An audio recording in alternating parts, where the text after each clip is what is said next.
Vamos retomar. O que a gente viu antes do intervalo foi o teorema aqui 7.4, neutro como potência de invertível, né? Ou seja, se você tem um elemento invertível, você sempre consegue escrever o neutro, que é o 1, como uma potência desse invertível, né? Isto é, existe um expoente k natural, tal que a elevado a k é igual a 1. Demonstramos. Certo, pessoal? Achar quem é o k. Sim, aqui, ó. Esse carinha aqui vai fazer isso. Não só ele. Depois do pequeno teorema de Fermat, nós teremos o teorema de Euler, que é uma generalização do Fermat. Ou seja, faz o que o Fermat faz e mais um pouco. Vamos lá. Vamos definir aqui a ordem de um elemento em Zn.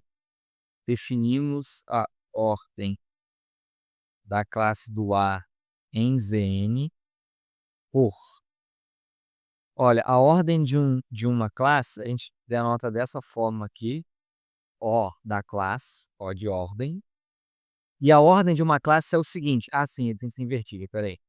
A ordem é o mínimo, ou seja, o menor, dentre os números naturais, cuja potência do A é igual a 1. Pessoal, isso aqui é a ordem de um elemento então. Dado um elemento pertencente a U de N, o que é o U de N mesmo, pessoal? A quantidade não, a quantidade é o φ de N. O U de N é o conjunto dos elementos invertíveis, né? Então, são todos elementos invertíveis em Zn. Ou seja, se o A está em U de N é porque o A é invertível. A gente define a ordem do A como o menor dentre todos os expoentes, tais que A elevado a esse expoente dá 1.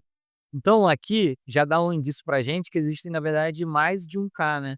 O teorema 7.4 afirma que esse conjunto aqui é não vazio, porque tem que ter pelo menos um K tal que é elevado a cada um.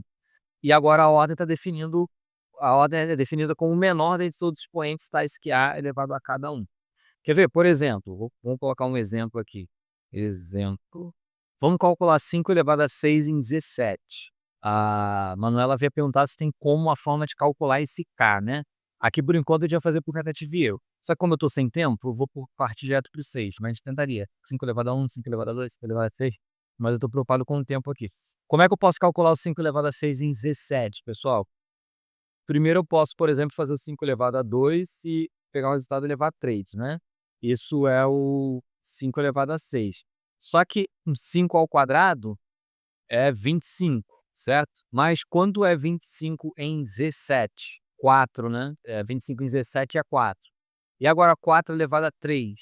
4 elevado a 3 eu posso reescrever, por exemplo, como 4 elevado a 2 vezes 4, né? E quanto dá o 4 elevado a 2? Quanto é 4 elevado a 2? 16, que em Z7 é 2, né? E aí a classe do 4, a classe do 2 vezes a classe do 4 é a classe do 8, que em Z7 dá 1. Aí, Manuel, você tinha perguntado se tem como calcular o K, ó. No caso de N igual a 7 em Z7 e o A igual a 5, a gente fez por tentativa e erro. Eu já testei aqui 1, 2, 3, 4, 5, só que você fora você não viu. Aí, por a falta de tempo, eu pulei logo por 6. Mas se você testar 1, 2, 3, 4, você vai ver que não dá. Não dá 1. Mas então, por tentativa e erro, a gente consegue, calculamos aqui um caso. Certo? Agora, se eu fizer, por exemplo, também, se eu fizer, por exemplo, 5 elevado a 12, é uma boa ideia. Isso, 5 elevado a 12 a gente reescreve como 5 elevado a 6 elevado a 2. O 5 elevado a 6 a gente já viu que é 1. 1 ao quadrado dá 1, né? Vai ser 1 vezes 1 que dá 1. Ou seja, o 5 elevado a 12 também dá 1. Não é só um elemento K. O teorema não afirma que existe um único, afirma que existe K. E só no exemplo aqui a gente está vendo que tem mais de um. E aí, a definição de ordem é que a ordem de um elemento é o menor de todos os expoentes que faz essa potência ser igual a 1. No caso aqui do 5 e Z7, a ordem dele é 6. Eu não fiz as contas, mas se você fizer para o expoente 1, 2, 3, 4, 5, você vai ver que não dá 1. Portanto, o menor expoente que faz a potência da 1 é o 6, logo a ordem do 5 é igual a 6 em Z7. Tudo bem o que é a ordem então, pessoal?